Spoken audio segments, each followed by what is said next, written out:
Hello, everybody. Welcome to Cooking Up Virtual Events. Today, I am joined by Elina Jutelyte. I hope I'm saying that right. Thank you so much, Elina, for joining me. We're talking about a really interesting event that you're highly involved in. But before we kind of jump to the event, would you maybe introduce yourself? Tell us a little bit about who you are and how did you get involved with virtual events or online events, however you prefer to describe them? Hi. Well, hi, Miguel. Hi, everyone. So happy to be here. Elina Jutelyte. Now you know it. Right. Perfect. Right. Well, events, I've been in events for, I don't know how many years, almost 20 by now, I think, in all sides of the industry. And all this somehow related to technology, whether it's helping to develop a technology for association, event technology, for association that I was working with or working for technology companies specifically. My passion to technology was always there, and somehow it wasn't resonating enough within the industry, if you know what I mean, until the crisis happened. And then that helped me actually to realize my strongest point is my understanding how technology works and the importance of it, because I've always been using technology for events. So whatever comes first in the industry, I probably be the first one to try it, whether it works or not. So yeah, that's very shortly. Great. And so we're in this pandemic situation, obviously not ideal, and you made a pivot in a sense over to virtual events. And how do you see this whole pivot and this kind of transition period? It was like jumping on a moving train, and the jump has to happen very quickly. That's how I felt like back in March. When actually for MPI Belgium chapter, we switched immediately. We're supposed to run a big event live, but it wasn't possible anymore. So we switched into smaller events online, and that's actually how I think we gained lots of attention back then, by doing something directly without even hesitating and waiting until situation would resolve. I think that was also due to the fact that actually we knew how to do it. We didn't feel like it's something new because it was already existing for many, many years before. Yeah. So you used your kind of in-person skills to build on the online side, right? Well, it was a teamwork. It's not only me who did that. But yeah, indeed, some crucial skills were necessary at that point, I believe. Perfect. I just want to recognize some of the people who are watching. And if you're watching live on LinkedIn, I believe we have about 15 people at the moment watching. So thank you, everybody, for joining us. I know it's a bit of a weird time, but we had to make sure that we fit it in between Elina's schedule because she's running a number of events today as part of this event. So it's kind of a little bit off the normal hours. But wanted to say hello to Heidi, who says hello. So great to see both of you. Also, Elling says, nice to see you both again. Greetings from Norway. And let us know where you're watching from. I always love to see the different parts of the world that people are watching from. We have Jorge Melbraga. Hello from Portugal. Melbraga Marketing Events. Jorge, muito prazer. Bom ter aqui.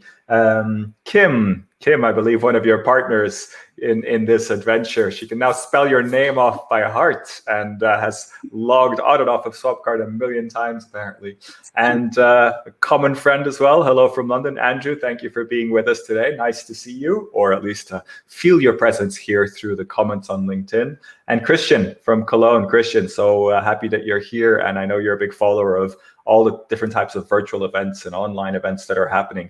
Okay, we have now 20 people online, so this is growing a little bit. We have somebody from Toronto. Unfortunately, for some reason, I can't see who you are, so maybe just let me know who you are, your name, the LinkedIn user from Toronto. Kim's in Southampton. We probably do that already, but it's great. Frederick Daniels watching from Germany. Frederick, welcome. Sounds like you know Frederick well, Elina. And we have Francesca Corradi from Florence. We have Rachel Payne from Vestapro. Oh, nice. We have somebody here local to Denmark, local to me at least. Paula from Helsinki. Thank you for making the time to join us. And Harv, long time no see. Harv, nice to see you on here. Harv, I believe, is somewhere in the UK. Let us know where you actually are located, Harv. Always nice to know a little bit about this. So let's jump into the event that we're here to talk about. As you may know, I'm running a series called Cooking Up Virtual Events, as the title above me says. And it's really all about showcasing virtual events, showcasing online events that I see happening and that I think are worthwhile talking about. So I'd like to really talk about Freelance Business Month. And shall we start with the video that you have prepared? I think that might be a good way to kind of set the scene, and then maybe we can go into a little bit more detail about how you came up with this idea and how it's developed over this time. Should we do that? Just going to give a few more shout outs here. Irina Graf from Heidelberg. The Mice blog is here. Matthias, I was just speaking to Matthias this morning. Greetings from Alkmaar. We have Ana Bueno saying hello from Barcelona. Another anonymous LinkedIn user from London. And Harv says he is in Devon. Great to see that. And we have Laska from Plovdiv, Bulgaria. Quite a wide mix. Oh, one last here. Goran. Nice to see you, Goran, from Opatya. And Kai. Hello, Kai. Nice to see you. Quite a nice audience, a lot of familiar faces. Really appreciate everybody joining us. We hope you find this interesting. So over to you, Elina. Shall we go with the video? There we go. I'll put it up on the screen. Okay, here we go. So that's why there is a cross section. All right. Let's try. All right.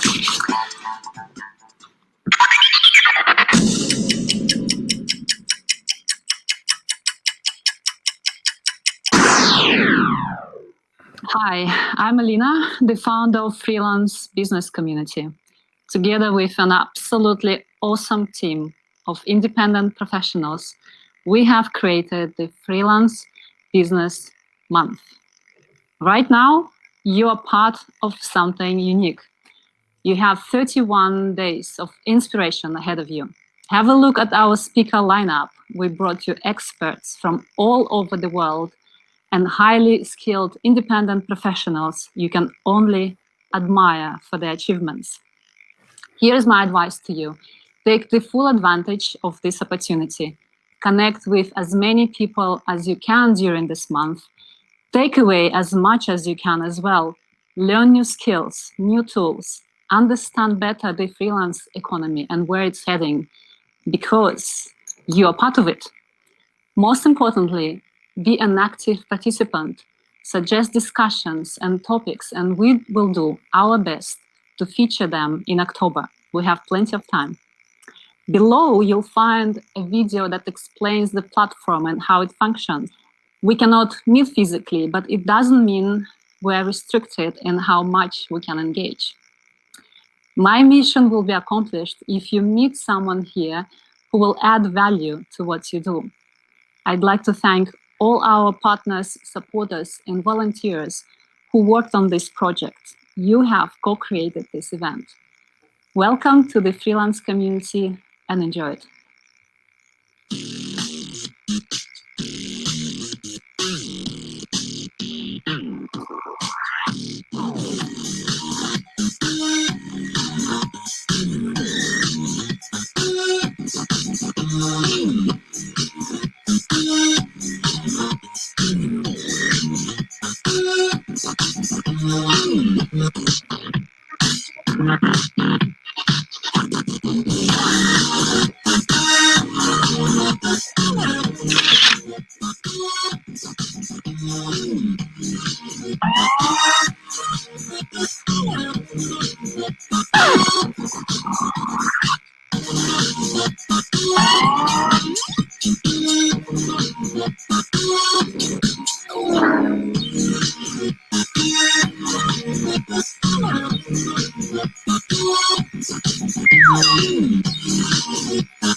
Great stuff. Thank you. So, I mean, first time I heard about this event, I think you said put a post on social media that kind of said something like, I wanna do this thing for, I wanna do this oh, we seem to have lost Elina. My apologies there. So I'll wait till Elina comes back. I spoke to Elina a little bit a while back, and she said she put a post out on social media that essentially said something like, we're thinking about running an event for a whole month, What do you think about this? And the responses were really, really varied. A little bit of everything, a little bit of dismay, a little bit of just crazy reactions. But Elina went forward and made it happen. And so I'm looking forward to talking with Elina a little bit about the process behind that and why she decided to go ahead. Sorry, Elina, a little bit of a technical challenge, but that's part of live events, as we know. So I was just telling the audience that I remember you talking about this concept of doing a whole 1 month event. And I remember the reactions on social media being kind of all over the place, right? Some people are like, are you crazy? Why would you do that? And other people are like, that's a great idea. Let's do that. So tell me a little bit about the thought process there and a little bit about why you decided to have this freelance business month as a concept. That's right. And it's actually funny you mentioned the poll because that's how it started. And you're totally right to say that the reactions were like from, are you crazy? Like it's too long for anything, to quite enthusiastic comments like, yeah, we want to do that. Let's do that. And frankly, thinking how this idea came to my mind is from the notion that I want to do something different, first of all. I want to give ample opportunity for attendees to experience, to learn, and also coming from personal experience that, I've done already and attended lots of virtual events, and it's just never enough for me. I have this feeling of missing, being hectic, trying to catch up on things and never have time, and actually then being more frustrated than enjoying the experience. So I really wanted to exclude that. I wanted to exclude the FOMO factor as such. And I know it's against all the marketing and all the that says you have to create FOMO. So you went for JOMO, right? The joy of missing out. Yeah, in a way, exactly. Embrace that. Exactly. And for me, I think the learning process, it's not that happens in one day. You need to give a time to it. And it's actually on purpose that I mentioned several things in the video, because also these things I'm going to evaluate at the end, whether they work or not. So I wanted to give ample time to learn, to create connections, to generate ideas.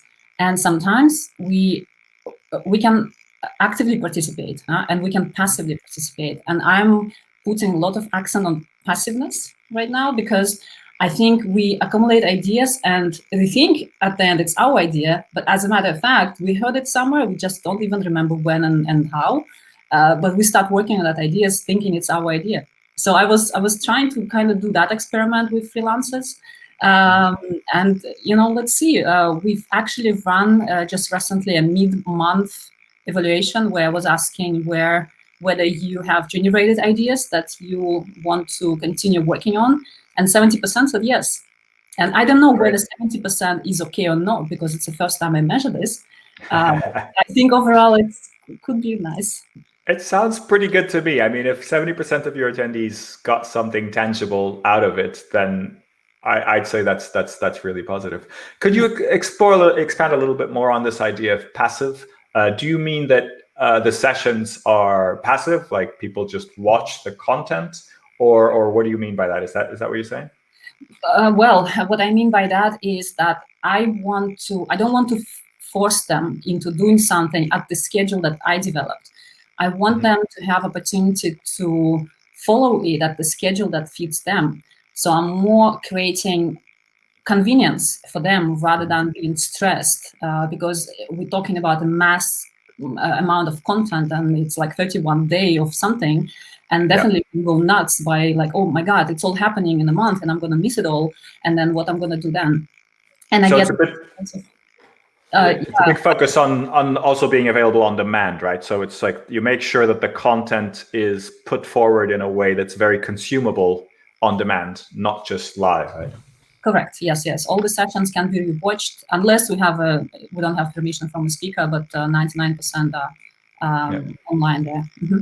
But what about, I mean, I'm a big fan of sessions where there's engagement and participation and the participants are there rather than just attending. Do you have sessions like that? And how do you deal with then putting those on demand? Because they don't make a lot of sense on demand a lot of times because there's a lot of sort of participant activity, right? Yeah, well, I have my take on engagement. And to be honest, I'm going slightly nuts when I see engaging online events and how can we create engaging online event and how can we make the same as we did on face-to-face events. And for me, it's just so wrong. And I'll try to explain why. There is no point to replicate what sort of engagement we have at the face-to-face event into online, because we consume information differently, we connect differently. What matters for me is impact, to be honest. For example, you create an engaging session, everyone is singing and dancing or doing something what you want them to do. But then at the end of the day, they left the session and like, oh God, never again in my life. I don't want to repeat that. Like, so what's the point of doing that? And your goal, for instance, at that session was to pass certain information.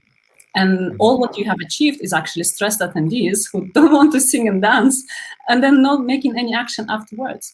So I'm a strong believer on impact, first of all. And if someone wants to engage in active participation, opening the video, asking questions, and that's the way they consume information, I'm fine.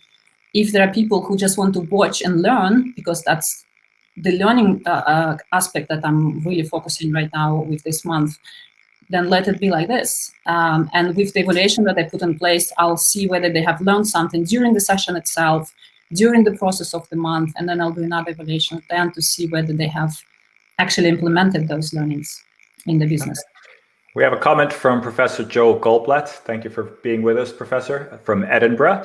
Multiple delivery systems such as asynchronous, and others must be available to reach the wider audience. Everyone learns differently, and therefore information and education must be customized. Very interesting. Would love to have other comments. I wanted to give a few shout outs that we missed earlier. Milo, hello, from Switzerland. Rui Ribeiro, who I just connected with on LinkedIn, actually has joined us. Another Portuguese, Patrick, has joined us as well. And Mika from Amsterdam has joined us as well. Let me know in the comments how you feel about this. I have to admit, I'm torn. I'm a big fan of engaging sessions, sessions where people really participate. But I also see what you're saying. I think, sometimes we try to push participants out of their comfort zone and we make them do something that's silly. Like I really don't like when you're at a big event, when there's thousands of people there and somebody from the stage is like, oh, you should come on stage and dance. I really don't want to do that. I'm like, no, never. And I kind of see other people that are kind of going, yeah, cool, I get to go on stage. And so I really see that kind of, you need to make people comfortable and choose. But I also feel that I don't think we need to replicate the offline events, the in-person events. I don't think that's the right way to do online events. But I believe I can run quite engaging and quite interesting events online as well, right? But the issue then is that when they're recorded, they're not great to consume on demand, right? So it's not like there's a nice 20-minute session that you can just watch. It's like you can watch 10 minutes and then there's 10 minutes of people discussing and kind of conversation. So I see both sides. And I think if the focus is really about creating a nice library of content that you can consume at any time, it's probably better to be more passive so that you can then give people all the choice that they want. But let's not focus on this for the whole session. I know that there's also a freelance business community that sort of came before this event. So maybe just backtrack a little bit to give us that context about, who is this community and why did you think that this event was the right thing for that community? Yeah, right. Well, indeed, we exist about 3 years by now, and it started as a physical event in Brussels that we ran together with my partners at that time. And that was a test as well, just to see whether there is interest for freelancers to join an event like that. And there was an interest, so there was a second edition afterwards. And few things have changed in the meantime. This year, my plan was to actually do a European conference for freelancers, or multi-hub conference actually in different cities in Europe, but with the situation that wasn't possible. But also the question for me at that time was, will I be able to, because that's a different budget, obviously, to run a European event somewhere in a hub location or in several locations, and will I gain support from sponsors and partners? So that could be a stopper actually to run an activity like that. And thanks to COVID, we all can do that much cheaper with absolutely no budget, to be honest. This event has a budget less than 2,000. I can say that honestly. And it just, come on, anyone can do that now. And it's just stupid not to grab this opportunity to create something like that. Okay, and so you went for no. I think it's great, and I think here comes the question that we thought somebody was going to ask. Here it is, Olivia Crawford. What software and platforms did you use to host this event? We knew that this question would come up, and we were discussing whether it was something we wanted to focus on. I don't know if you want to address this now or want to talk about it a bit later, but I wanted to also talk a little bit about how the event is structured, because we've talked about that it's always 1 month. But there's a lot of details in how that is structured, right? Yeah, that's true. And it's important to have a structure. Even if you run 1 day event or 2 days, 3 days, doesn't matter. There has to be logic in it. And my logic is that I want to kind of go through most important aspects for freelancers. And these are, thanks.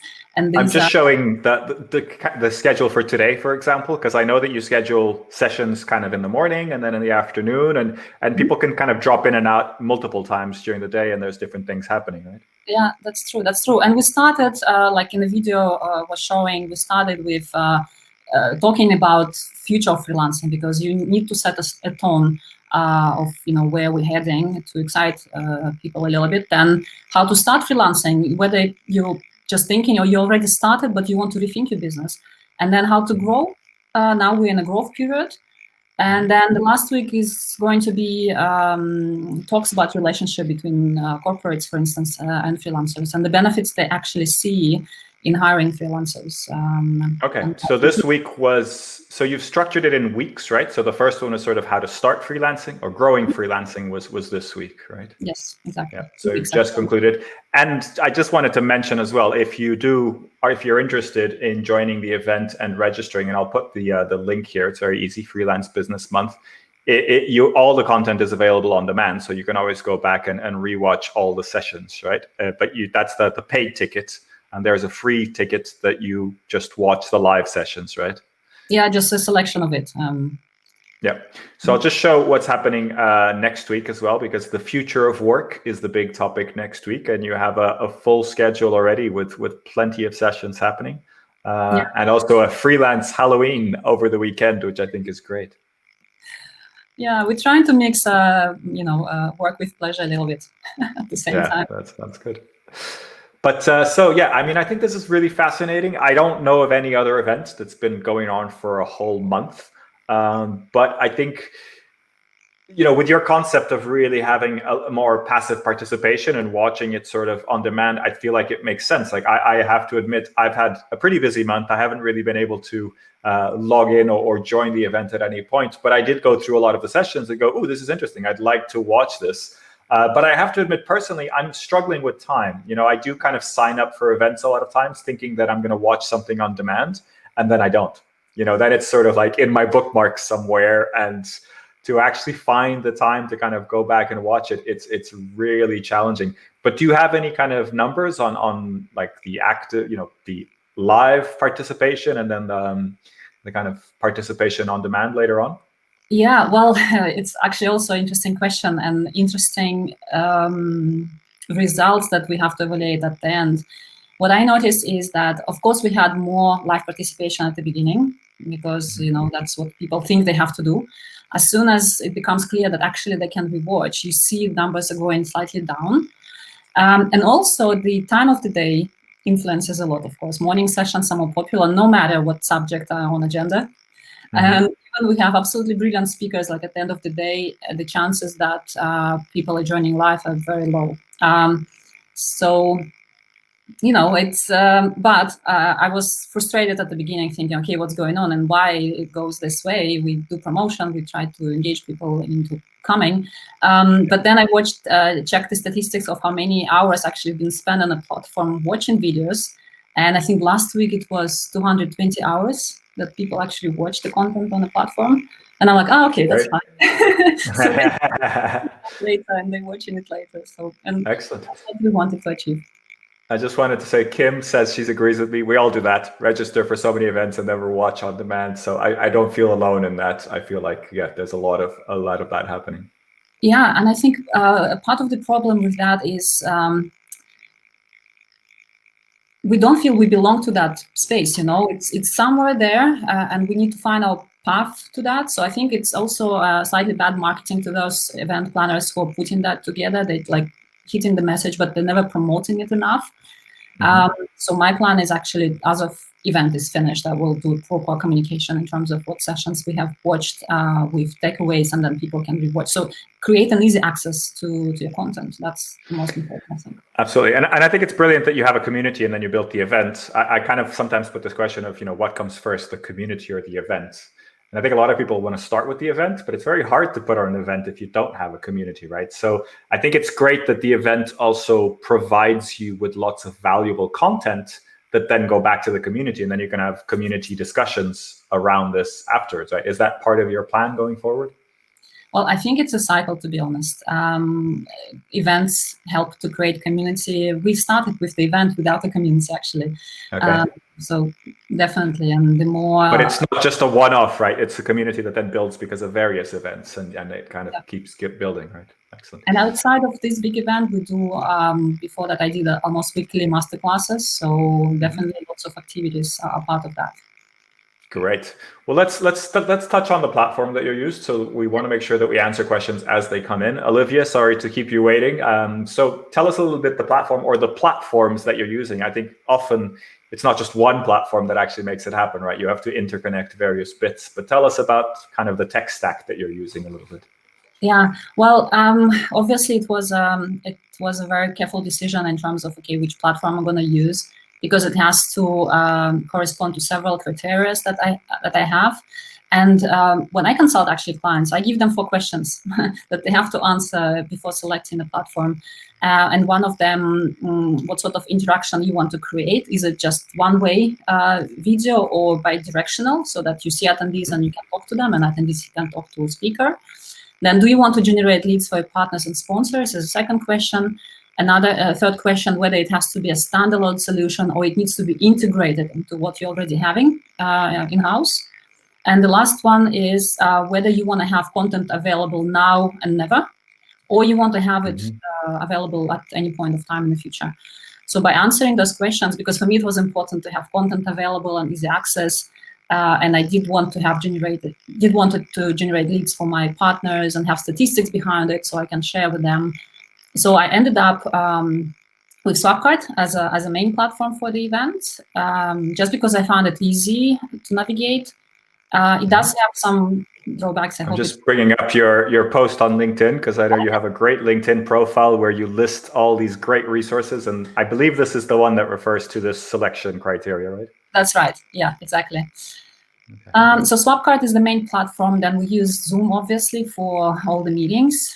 And I use StreamYard, as you're using today, for recordings with keynotes, because I wanted to have extra branding and nice layout for the video.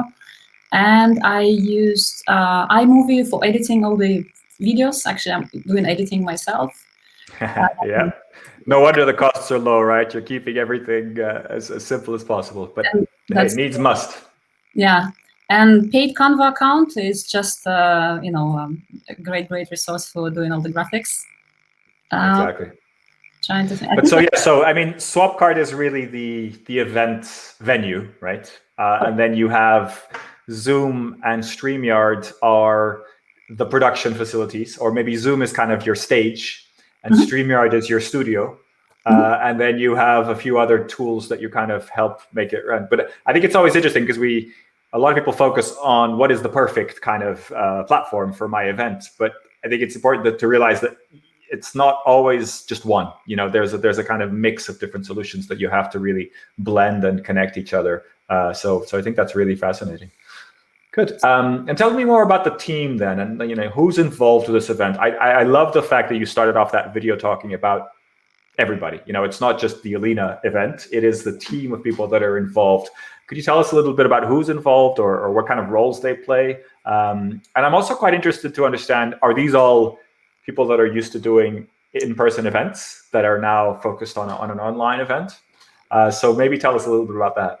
Yeah, great question. And I'm so happy and so grateful to all the volunteers who joined me in this project. And it was honestly, when I started, I was alone. I'm like, okay, what I'm gonna do now? I do want to make this very massive. I definitely need support. I have no budget, but and I'm not planning to make any money out of it. It's a purely community event, so I really want to give it to the community. And I was just sharing my passion with with a group of fellow event planners, and some of them. Well, not some of them. Okay, Heidi, Kim, Jen, Victoria, Adam, Kelly, Natasha, Lisa, Ivan. If I forgot someone, please forgive me. Joined on this offer, on this effort, and I wanted also to give them opportunity to use this in their portfolio, so that they be able to say, "Hey, I've done that," and I can do even better and bigger next time. So I hope that will help them to if they're in a trouble with the job, to find a job. If not, then just have an extra line on their resume for the project. And yes, indeed, these are event professionals, and I can tell there's nothing that can compare with event professionals who knows what to do. It's just, I basically gave the carte blanche to them. Okay, tell me what you need to do, or tell me what I'm doing wrong. So because I also want to learn.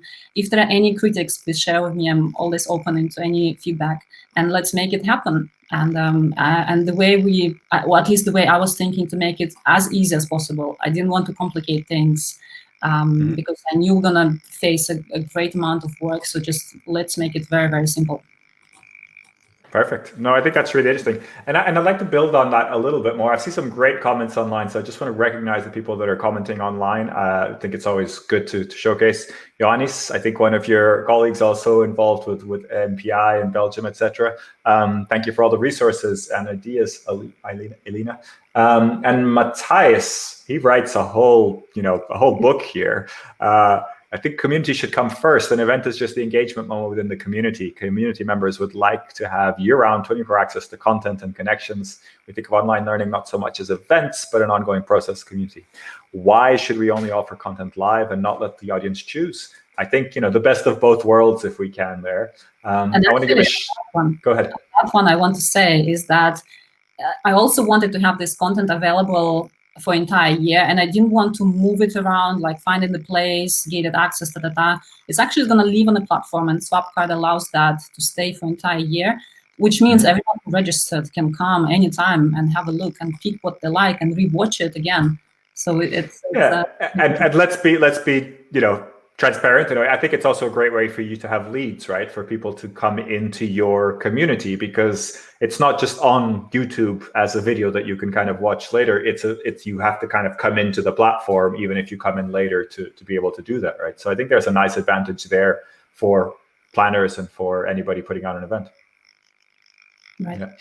I wanted to just give a shout out to Moggy Lyons, who's agreeing with Elling on some of the comments. There's a great discussion here about inductive and deductive learning and the idea of having content on demand, etc. So really interesting comments. I don't think we're going to be able to just focus on this for the whole meeting, because I want to cover a few other bits. But tell me a little bit about the processes that you went through. And you mentioned you have this great team of event professionals. Do you find that the process of putting this on, obviously the venue, the actual, doing the event is online and not at a venue, but did you find that the process of doing this was very different from doing an in-person event? And tell me a bit about the process of putting this together with your team. Well, in terms of operations, I think they're not so much different, to be honest, except the fact that we only have 2 months to make it happen. And like with all events, with all online events, you normally have a very short period of time. And to be frank, you don't need to have a long time frame to execute something like that. I'm just trying to put now maybe an analogy with live events. We have like logistics for logistics for live events. And when we move to logistics to online, it's typically dealing with technology. So my concern at that point was whether I have this knowledge and skills within the team that can actually handle the technology aspect of it. So we did some, and I don't want to take it for granted, like if I know that everyone else knows. So what we did is actually went through the platform several times to see how it works. And Kim, I think, commented that she has used my name logging into the platform many times. I think more detailed process was concerned to speaker management, because I wanted to make sure that we take care of all the speakers. And that is the part that was taking probably the longest, or was taking the most attention, right? That's something that if it was a physical event, you would also have to, it would also be a big part of putting it together, right? The finding the speakers and the coordinating and, I don't know, panels or anything like that. I have a kind of follow-up question on this that I think would be interesting from Philip Verheeg. I don't know if I'm saying that correctly.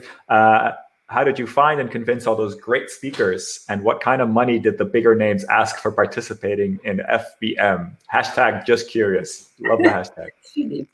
Philip is famous for difficult questions. All right.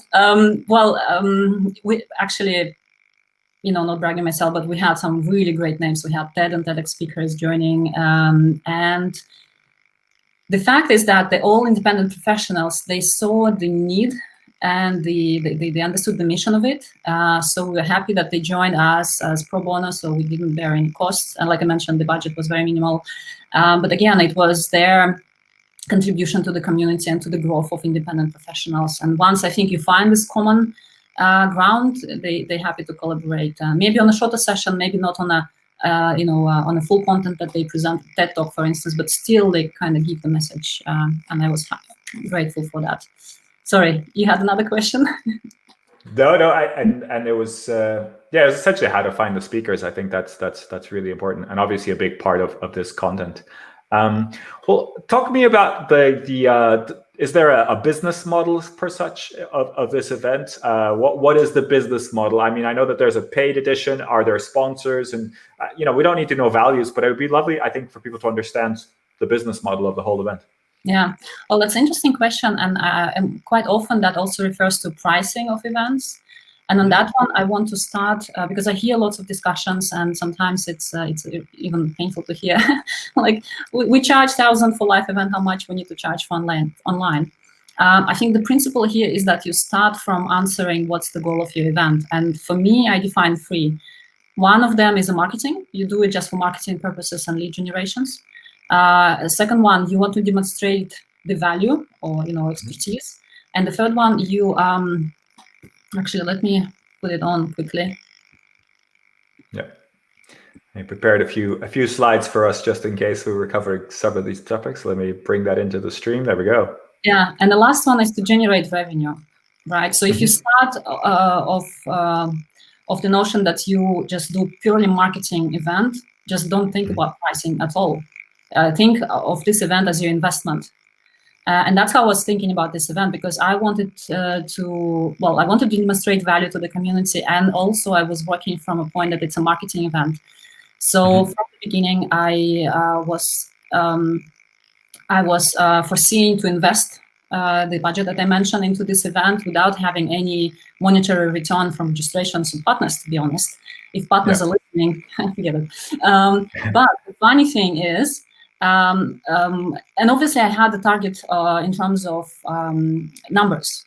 And at the moment when I see that numbers are actually catching up very, very nicely, I had to include the control mechanism. And that was the paid ticket, because I wanted to keep the numbers of the event in the size that I wanted to. So the paid ticket that I introduced was simply a control mechanism and not a revenue generating strategy as such.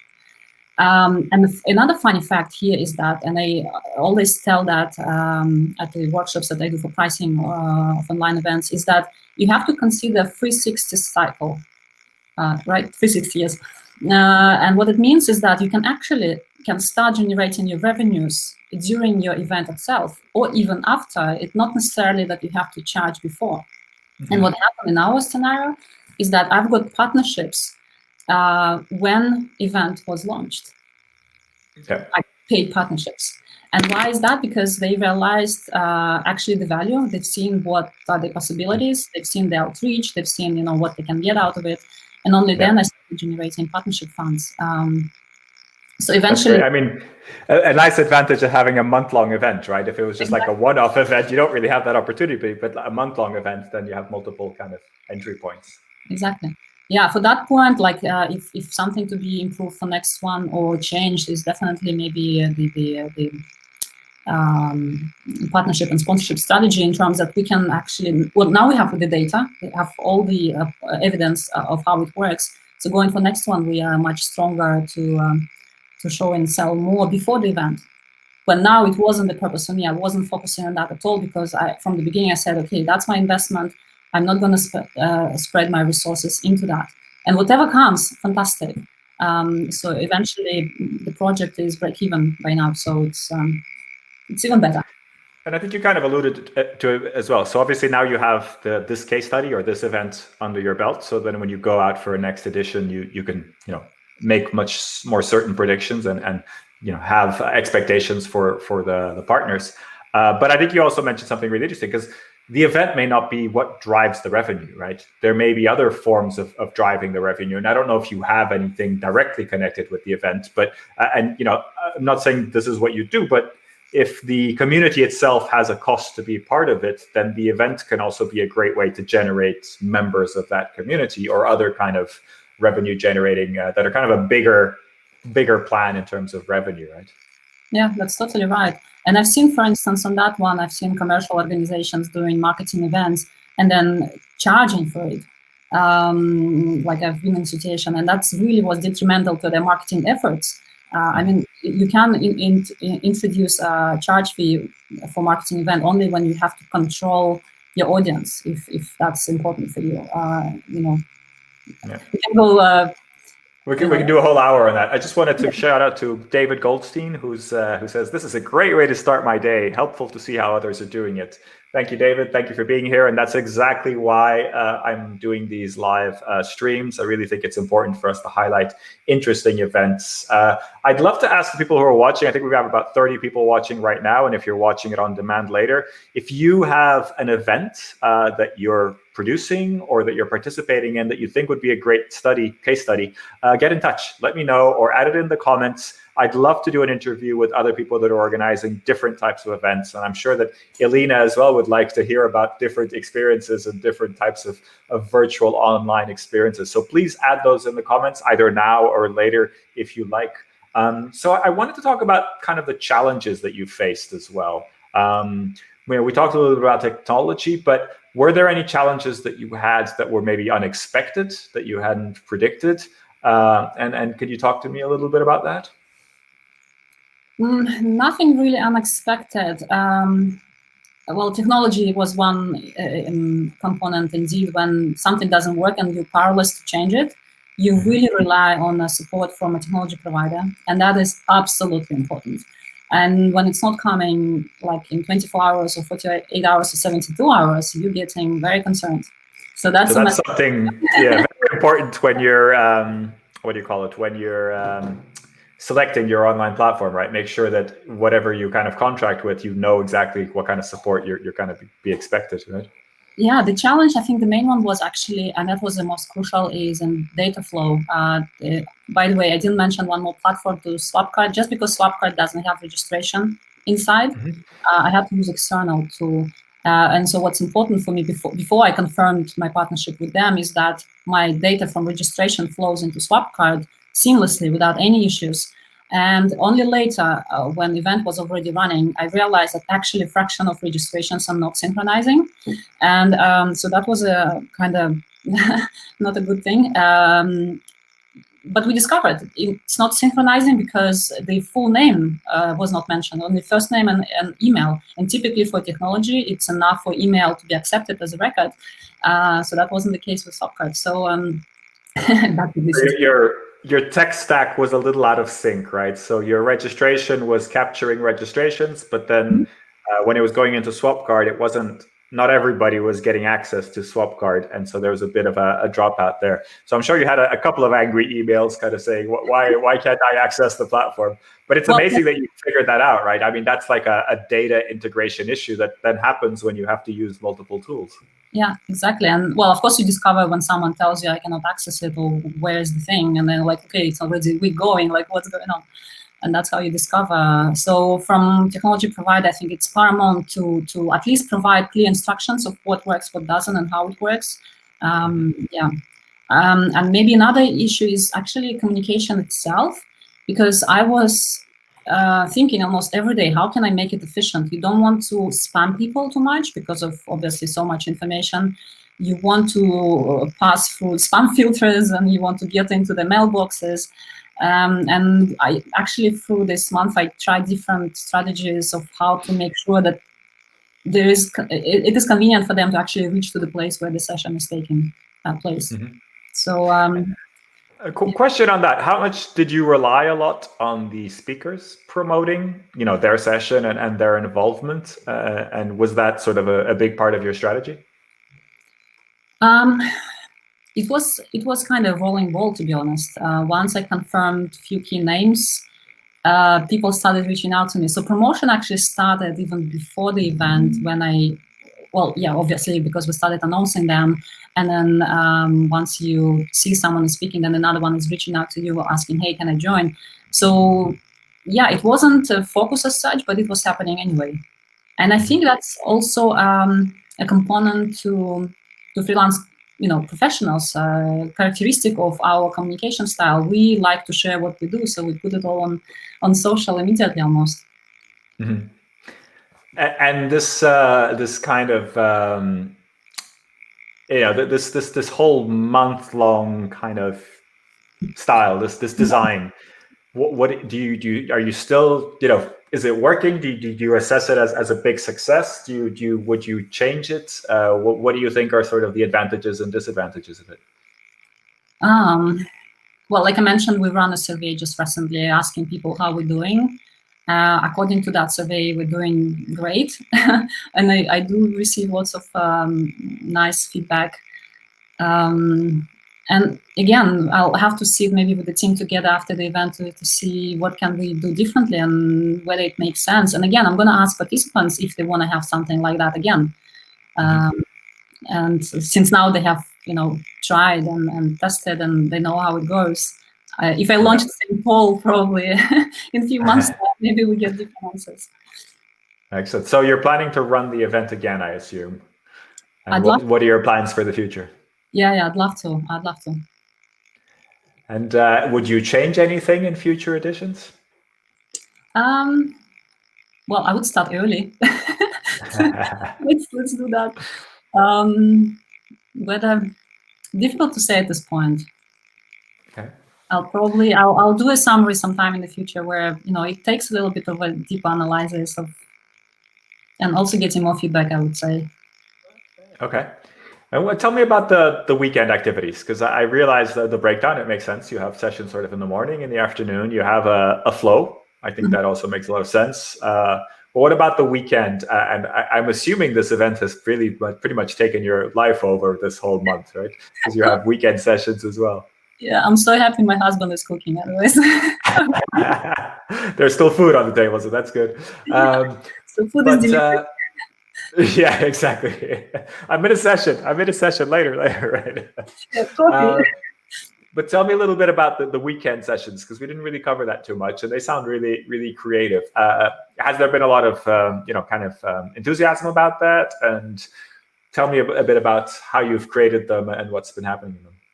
Well, to be honest, the creation of weekends were like, what we're gonna do? Let's just do that and we'll figure it out later. So that was planning a little bit. But then also, of course, somewhere in the back of my mind was, how can I make them visible on social media? So I want to find those people who are active on social media, because obviously that's indication that these are your supporters. So you probably want to engage with them with, again and again in the future. So I wanted to kind of activate those people to see who actually there, who can, carry the message forward. And so we did like video was showing, we had freelance walk, freelance sightseeing, where we asked people to put pictures on social media, tag us so we can see where they are. We have actually attendees from 47 countries, so that was interesting. That's great. Last weekend we had workout online and yoga online. And again, you see different people popping up at the session. So that means, okay, I have not seen you before at the session and now you're here. That means you have a specific interest. And that's how, well, it just was interesting to see people's reaction, and different people sometimes in different sessions. So, and like this weekend, we're doing freelance reading, for instance. We'll ask people to put their books online so we can make a list. Yeah, kind of, do something different. Great. Well, if you're watching us live, please ask any questions to Elina. Just add them in the comments below. We have a few more minutes left, so we'd like to make sure we cover all your questions. Oh, Irina's just popped up with an interesting question. Can you tell us a little bit about the end of the event? I noticed that you sort of have a sort of ending. Do you have a special surprise planned? How are you going to wrap all this up? I mean, because it's such a long event and so many different things are happening, how do you bring everything together? Well, let me put it, I'm preparing something. Wait and see, register it and you'll find out, right? Let me just put that link at the bottom here to make sure we don't miss the opportunity here for people to register. Let me bring a couple of questions. I see Irina had a question, and also Harv. Here's Irina's question. How do you promote the event? What turned out to be the most effective platform to generate registrations? Interesting. Can you share what you found, or do you have data on that? Yeah, well, I would need to check analytics once again. When I was looking at it, I think at the beginning of the event, LinkedIn was the most popular, definitely. I think followed by Facebook, but also because on Facebook we run paid campaigns. Like, it's probably the only marketing budget I had is to have Google and Facebook advertisements for a few weeks. All the rest was done with partnerships when they reshared with their communities. And what that actually showed me, like not related to the question, but actually to the fact why we started this event, because I found we have lots and lots of communities and they're all disjoined. And it seems like whoever owns a freelance community are so protective of their own community, and they stay in this small bubble and they don't want to have any interaction whatsoever with anyone else. So for me, those partners who joined me with this event demonstrates that they're open. They want to move forward. They want to innovate. They want to kind of, do this together, versus those who are staying in the small bubble and like, you know what, we do our own stuff. So thanks to partners, we've got actually, lots of promotion as well, and that helped. Excellent. So it's a real community building focus of it as well, right? Yeah. And Harv puts a big paragraph on here, but essentially his point is, could this be done elsewhere? And I think the answer is, of course, right? I think it really depends on the community that you're trying to focus on and what the kind of mission is of the community. So would you recommend this type of event for all types of communities? Do you think it would work? Yeah, why not? You maybe don't need to do it as massive, but do a session a day and you have a month-long event. Why not? Excellent. So what about your own participation? Obviously, this is one of the events. Are you planning other events? And also, are you planning to participate in other online events? Well, obviously October was busy, so I was just kind of keeping an eye on what's happening. There were a lot of events this month, obviously, from event industry. We have a nice chat group on Instagram with event planners where we discuss things and actually share what we learn. Sometimes very funny. I'm working also on a couple of other projects, so it's a little bit of trying to balance, and that's why having the team also was very, very, very helpful to take care of some sessions I wasn't able to run. And what other events I'm planning to attend? Well, let's see what comes up. Just totally off the schedule right now. Is there anything in your diary for the rest of October or November in terms of online events? Well, the one that I'm producing, I'm actually talking to a couple of organizations right now. Obviously cannot disclose as contract's not signed, but I'm running trainings as well for corporates for the moment. So it's kind of interesting domain. As I say, probably the best job I ever had, because you learn a lot from MBA to financial management and so on. Yeah, and that's the I've always enjoyed that part of organizing events, when you can actually sit in the room with some good speakers and kind of learn from different people. I think we're very very lucky to be able to do that. We're almost at the end of the event. I really urge anybody who has any last questions. I see a couple come in, so we'll make sure to address those. But just any last questions for Elina, please do ask them now, or forever hold your peace. Now, I'm sure that Elina will also be happy to connect on LinkedIn, etc. So you can always ask there. I just wanted to point out that I am running the next edition of Cooking Up Virtual Events is already next Wednesday. I'm going to be speaking with Francesca Manzani from the AIM Group International. We're going to be talking about a national congress of pediatricians in Italy, which I think had a really, really interesting and innovative approach. And we're actually running a double session that day. So we're going to be talking about another event that Francesca has been involved in. So do please join us. That's on Wednesday at 11 a.m. Central European time. So not a great time for the people watching us from over the pond in North America, but hopefully good for the Europeans, and hopefully you'll find that session interesting. So I've seen a couple of last questions come in, so let's make sure we get to that. I think you've mentioned this already a little bit. Irina's asking, do you have data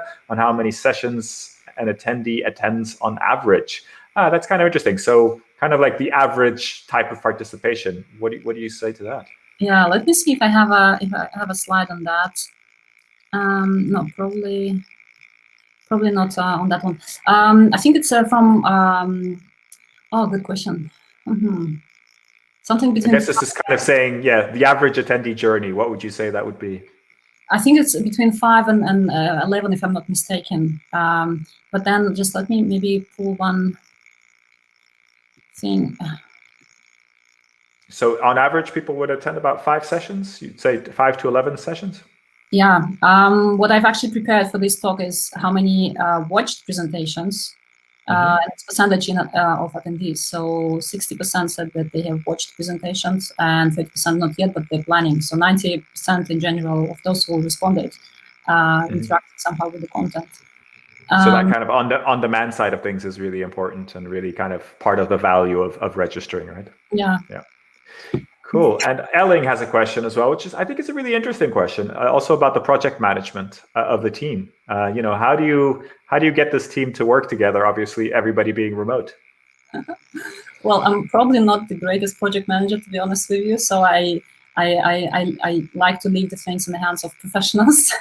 So we did have Asana. I did created it. We never looked at it. I think that happens so many times, right? You make the perfect project on the software, and then it's like it doesn't actually live there. It kind of lives in other formats. Yeah, it's very terrible of me to say that, but I think when you run your own projects, you kind of take it slightly, relaxed way. We collaborate on Slack a lot. We speak. We do weekly calls just to touch base on things. And then we have a curations doc where all the information is stored in terms of sessions, who's doing what. And then, And what document is that in? What format is that in? It's a calendar of all the sessions. The process was like, for instance, I'm initiating confirmation to speakers, and we connect on the phone with the team, and I just explain what happened, and then we discuss next steps. So let me ask you something related to this. From what you're doing now for these online events, if and when, hopefully, we return to offline events, would you change anything that you used to do in planning offline events by what you've learned now from doing online events? If I can adopt the same strategy, like the same process as the live events, that's what you're saying? Yeah, I mean, are you doing things? I assume you're doing some things differently now. And would you then take some of these things and use them when you're doing in-person events as well? Or are these skills and tools just exclusive for online events? Well, I don't think they're exclusive, really. There is obviously correlation of skills. I'm thinking how live event was so long ago. We've forgotten how to do it now. But I often think about this because I think we are working. The times are compressed and the tools that we're using might be slightly different. And I wonder if we're going to then just take this and make our planning of in-person events more efficient if that's possible, or if that's something that like a positive outcome of this kind of planning as well. Well, I think the difference is I started with logistics before, and I think the difference between online and offline is that online is easier.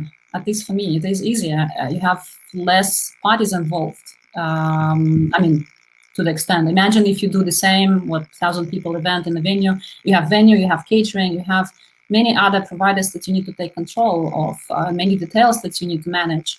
When with online, it's just much more simpler. Yeah. Well, you're not providing the catering for all 1,000 people online, so that simplifies things a little bit there for sure, right? Mm-hmm. Great. And that's kind of the hour that we have. Elina, thank you so much for watching. I know you're going to head back and lead a session in 15 minutes, so I don't want to keep you for longer, but I really appreciate you being here. And everybody that's watching, thank you much for joining us. Don't forget, Wednesday, the 28th of October, 11 o'clock, the next edition. And look forward to connecting on LinkedIn and keeping in touch. And hopefully we can all run better events, whether online and offline, and learn from each other. So my sincere thank you. And Elina, good luck with the rest of Freelance Business Month. I know you still have another week and a couple of weekends to do. So hopefully it goes well. And I look forward to interviewing again for the next edition and talking about the future plans that you have. Yeah, thanks a lot, Miguel. Really, really great pleasure. And thank you everyone for joining. Reach out to me on LinkedIn if any questions. Happy to share and help. Excellent. Always good to hear. Thank you, everybody. Goodbye for now. Cheers.